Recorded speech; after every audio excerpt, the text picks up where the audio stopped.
Welcome to the Comic Book Shop of Doom. I'm your host. It's also on awesomestreaming.com.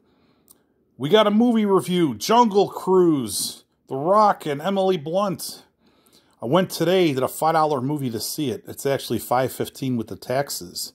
How was it? It's an entertaining movie. Now, cut out of here if you don't want spoilers, because I don't want to hear people crying and moaning that I spoiled the movie. Okay, Emily Blunt and her brother are in England. It takes place in like 1916. And they want to go to the Amazon, up the rainforest. You know, what do they call it? The Rio, whatever. The river in South America. I know I'm an idiot. It's skipping my mind right now. The Amazon River. Okay. So they want to go up there. And there's the Tears of the Moon or something it's called. It's a magical tree where this stuff will cure any disease or whatever. So they want to get a petal from this tree. And so they go to South America and they hire The Rock, and he's not what he seems he is in more than one way. His name is Frank, and he's a riverboat captain. And then they got Paul Giamatti as the guy that runs the town. He's kind of like the boss of the town, and The Rock is in debt to him. So we kind of got a Jabba the Hutt, Han Solo deal going on already. So The Rock takes them upstream, and while they're getting chased by, they're not saying they're Nazis, but they're Germans in 1916, and it's Jesse Plemons as the leader.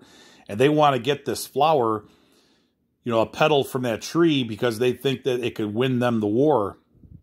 So, you know, they fight and blah, blah, blah, blah. And it turns out that The Rock, here's the thing, that I didn't see this coming. He was part of a conquistador group 400 years ago, and it's Edgar Ramirez is the villain. And they're cursed to stay in the jungle near the river. And that's why The Rock can't leave from around the river, and he wants to find this petal so then he could, he pretty much wants to die. So he turned on the conquistadors when they killed the natives to steal this flower 400 years ago, and they got a curse. And if they find this flower, he could break the curse. So that's what he ends up doing. So they team up, and they fall in love, and blah, blah, blah, blah, and he eats the petal. And then at the end of the movie, he's bleeding, which means that he is now mortal again. And at the end of the movie, Emily Blunt has him in England, and she's teaching him how to drive a car. So they're talking about doing a sequel to this. And how was it? I thought it was pretty good. It's an entertaining movie, a lot of CGI.